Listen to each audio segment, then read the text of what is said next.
안녕하십니까. 보다 빠르고 정확하게 의료 관련 이야기를 해보는 시간 모아뉴스의 김원장입니다. 조원장입니다. 너무 재밌죠, 요즘에 올림픽. 이렇게 재밌었던 해가 있나 싶을 정도. 너무 잘하죠. 너무 재밌는데 또 이슈가 되게 많더라고요. 그렇죠. 네. 다들 기사에서 한 번씩 보셨을 거예요. 이번에 이제 젠더 이슈. 처음부터 논란이 됐던 알제리 복싱 선수. 기사 되게 많아요. 성별 논란 알제리 복싱 선수 결국 결승을 진출했네요. 굉장히 좀 압도적인 실력으로 결승에 진출을 한 걸로 알고 있습니다. 시합을 하기 전부터 이탈리아 선수랑 첫 경기를 붙게 되는데 이탈리아 쪽에서 좀 되게 이슈화를 시켰던 것 같아요. 선수를 보호해야 된다. 그러면서 해리포터 작가라던가 유명인들이 요거에 대해서 관심을 가지면서 모두가 관심을 가지게 됐죠. 관련한 뉴스를 찾아보면 되게 많은 것들이 나오는데 의사의 입장에서 생각하면 이 사람들이 사실 다 다른 케이스일 수 그렇죠. 있어요. 네. 근데 이제 이번 요 논란의 선수는 사실은 되게 어려운 것 같아요. 그냥 기사에 나온 거 아무리 찾아봐도 XY 염색체가 있다 정도만 나와 있잖아요. 완전히 이 사람이 어떤 상태인지는 사실은 불확실한 상태인 것 이게 같아요. 오픈이 되면 안 되죠. 안 되니까. 개인정보이기 때문에. 네, 인터섹스라고 해요. 간성이라고 부르죠. 크게는 중성 내지는 남성화 여성이 있고 거주수 같은 경우는 46XY인데 중성이거나 불완전한 남성화가 된 남성이라고 표현하기도 하는데 부분 자체가 굉장히 어렵습니다. 왜 이런 일이 생기느냐? 챕터 자체는 모호한 생식기라고 불러요. 아이가 태어났을 때 이거는 여자 생식기라고 하기에는 불룩하게 튀어나온 부분이 있고 그렇다고 남자아이라고 하기에는 이 정도는 페니스라고 볼 수가 없는데 하는 정도일 때 대학병원 전원해서 뭐 이런 염색체 검사도 하게 되고 자세한 검사를 하게 되는 케이스들이 생겨요. 이러한 일들이 왜 생기느냐라고 한다 그러면 이 성을 결정짓는 그 유전자가 있어요. SRY라고 하는 유전자가 있는데 그게 이제 이상이 생기면 고환의 분화 이상이 생겨서 Y 염색체가 있는데 좀 잘리는 거야. 그러면은 약간 표현형이 여성처럼 되면서 나는 근데 Y 염색체가 있긴 한 거잖아. 그러니까 이제 그런 상태가 될 수가 있고요.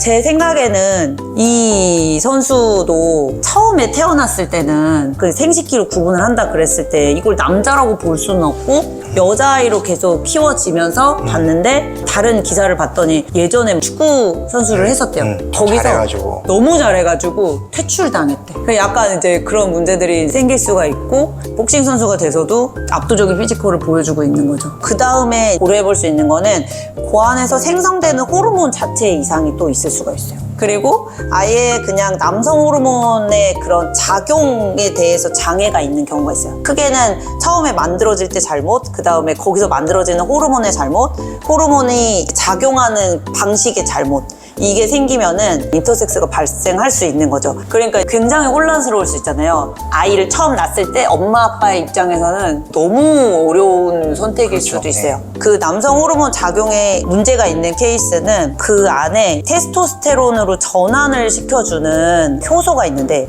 얘가 장애가 생기면은 음경은 작아지고 여자의 역할을 하기엔 어려운 경우에는 수술을 해줘서 남성으로 키우라고 돼 있어요. 그렇고 고환의 여성화 증후군이라 그래서 테스토스테론 자체는 정상인데 여성 호르몬된 에스트로겐 같은 것들이 상대적으로 높아 있는 경우에는 자궁은 없고 외부 생식기도 완전히 여자, 이제 유방도 있고 이런 케이스는 여자로 키워주는 게 더 맞다라고 돼 있어요. 저희가 이거를 교수님한테 막 배우고 할 때는 성을 결정 짓는다는 것 자체는 의사가 단독으로 결정하는 것도 아니고 이 모든 것을 다 고려해야 된다라고 하는데 보호자가 너무 혼란스러워할 때 어떤 쪽으로 가이드를 해줘야 되냐라는 거는 앞으로 이 사람이 사는 과정에서 더 힘들지 않을 거를 배제를 시키는 거거든요. 예를 들면 호르몬을 좀 주입해주면 조금 더 이쪽으로 살 수 있어 하는 쪽으로 더 가는 것도 있고요. 이게 결정하는 데 있어서 세돌이 사람이 지나고 나면 자기가 인식하고 있던 성을 바꾸기가 되게 힘들대요. 그때까지 나는 계속 여자인 줄 알고 살았는데 갑자기 넌 아들이야 이러면 이제 살기가 굉장히 힘든 거죠.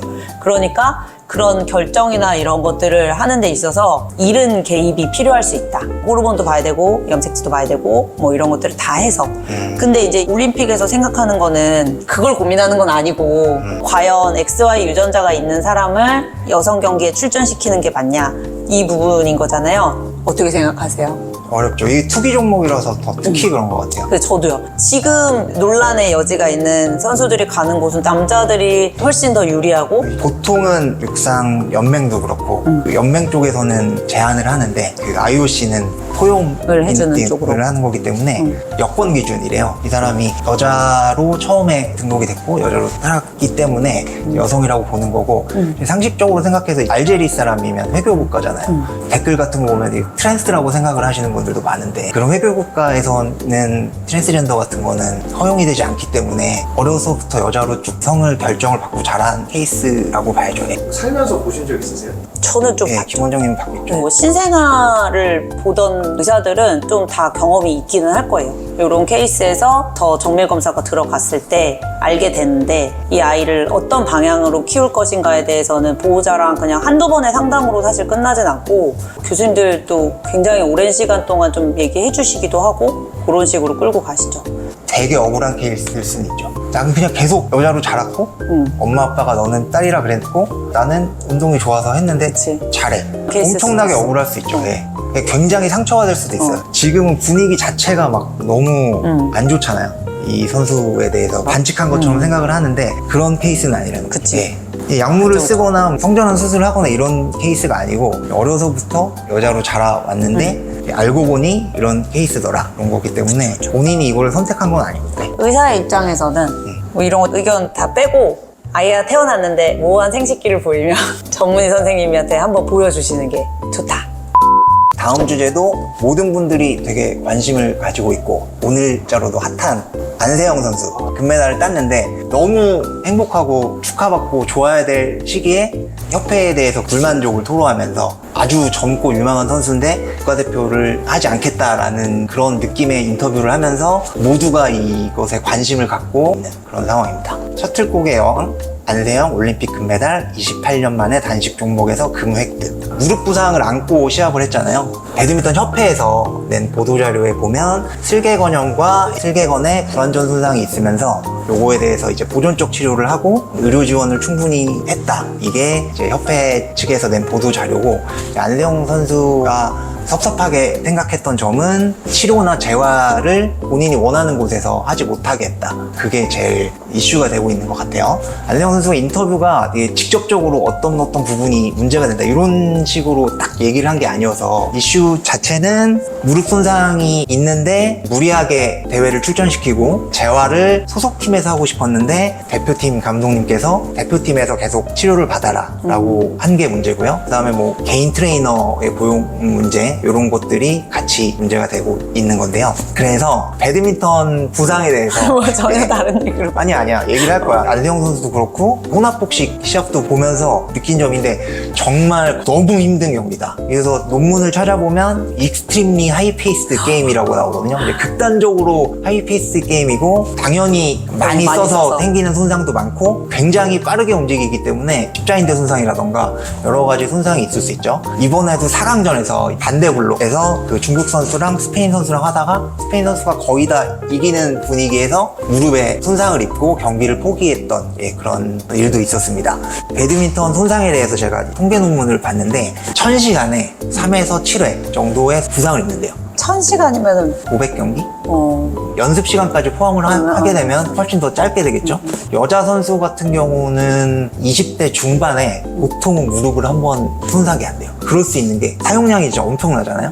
평균 은퇴 연령도 20대 후반에서 30대 초반이더라고요. 그래서 선수 생명이 길지가 않아요. 배드민턴 손상이 뭐 어깨에도 올 수 있고 발목에도 올 수 있고 허리에도 올 수 있고 그렇지만 이번에 이제 이슈가 4강전에 마린 캐롤라이나 선수도 그렇고 안세영 선수도 그렇고 무릎 이슈였으니까 무릎 이슈에만 좀 좁혀서 생각을 해보면 손상 원인이 두 가지가 있잖아요. 하나는 갑자기 생기는 인대 손상, 또 하나는 반복된 사용으로 인해서 조직이 회복되지 못해서 생기는 손상이 있는데 이 두 가지 케이스가 안세영 선수랑 스페인 선수랑 딱 구분이 돼요. 안세영 선수는 슬개건 손상이 이제 오른쪽에 생겼잖아요.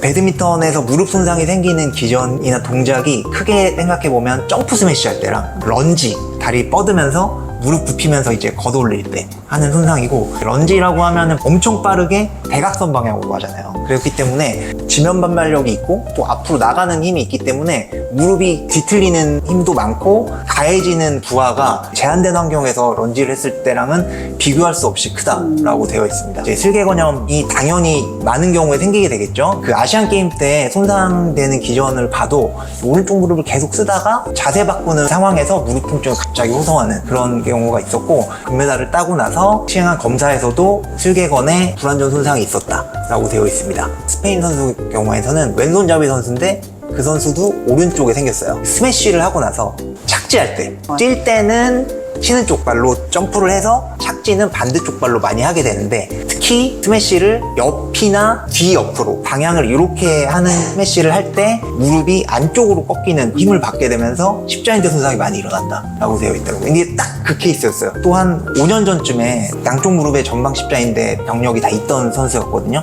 이번에 다시 한번 손상을 입었던 거죠. 그 십자인대 손상 같은 경우에는 당연히 수술을 합니다. 십자인대는 인대가 막 이렇게 새끼손가락만큼 두꺼운 거기 때문에 이걸 어떻게 꼬매거나 입거나 할 수 있는 건 아니고 재건을 하게 돼요. 철사나 뭐 다른 구조물을 이용해서 안정화시키는 수술을 하게 되고, 안세영 선수의 케이스, 슬개건 파열일 경우에 단계가 이제 3단계 정도로 나뉘는데, 첫 번째는 아주 미세한 손상, 두 번째는 부분 파열, 세 번째는 완전 파열 이렇게 되는데, 1, 2번 단계까지, 안세영 선수 단계까지는 이제 보존 쪽 치료를 하는 게 맞아요. 보통은 그렇게 하고, 완전 파열일 때 수술을 하는데, 안세영 선수가 인터뷰를 하면서 이제 오진이라는 표현을 썼잖아요. 이 병원에서는 이게 부분 파열이어서 2주 쉬면 난다고 했는데, 다음에 아파서 가봤더니 더 쉬고 통증이 있는 상태에서 시합을 뛰어야 된다 라고 해서 본인 생각에는 이게 너무 안타깝다고 느꼈던 것 같아요. 근데 제가 봤을 때는 1번 병원과 2번 병원이 한 얘기는 같은 얘기를 한 거예요. 보통은 힘줄에 손상이 있을 때 쉬고 통증이 없는 상태에서 천천히 스포츠 복귀를 하게 되는데, 통증이 있는 상태에서 2주간 안정 가려하고 그 다음에 운동 복귀를 하세요 라고 하는 거는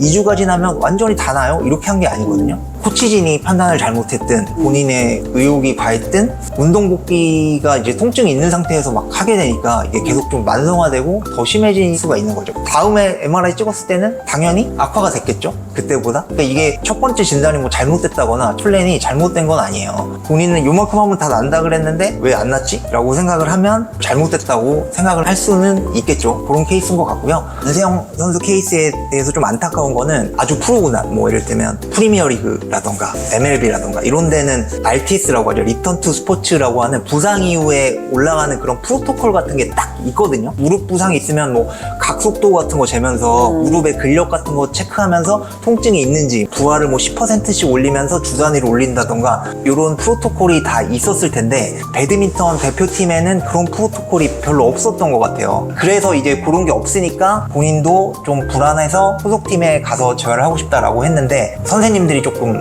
옛날 스타일이셨던 것 같아요. 정신력이나 참고하라던가 했던 것 같고, 길지 않은 선수 생활 기간 동안 진짜 몸이 재산인 선수들이잖아요. 몸을 정말 아끼고 보호해야 되는데, 안 그래도 이제 부상 위험이 큰 종목에서 이런 손상이 한 번 생겼기 때문에 앞으로도 사실 더 조심해야 될 것 같아요. 한 번 손상이 있으면 힘줄 같은 경우에는 콜라겐 티슈의 비율이나 이런 것들이 바뀌기 때문에 다친 다음에 회복이 돼도 아주 건강한 힘줄이나 건강한 인대가 아니기 때문에 이후에 운동 능력이 좀 감소하거나 혹은 부상이 다시 발생하거나 할 수 있고, 이게 뭐 무릎이든 허리든 하나가 아프면 다른 부분에도 다 문제가 생길 수 있기 때문에 지금 금메달을 통증을 이겨내고 잘 땄지만 이제부터라도 쉬는 시간을 확실하게 가져가면서 통증이 완전히 없는 상태에서 운동 복귀를 하셔서 더욱더 많은 업적을 남기셨으면 좋겠습니다. 오늘도 저희 동네 병원 안에서 시청해주셔서 감사합니다.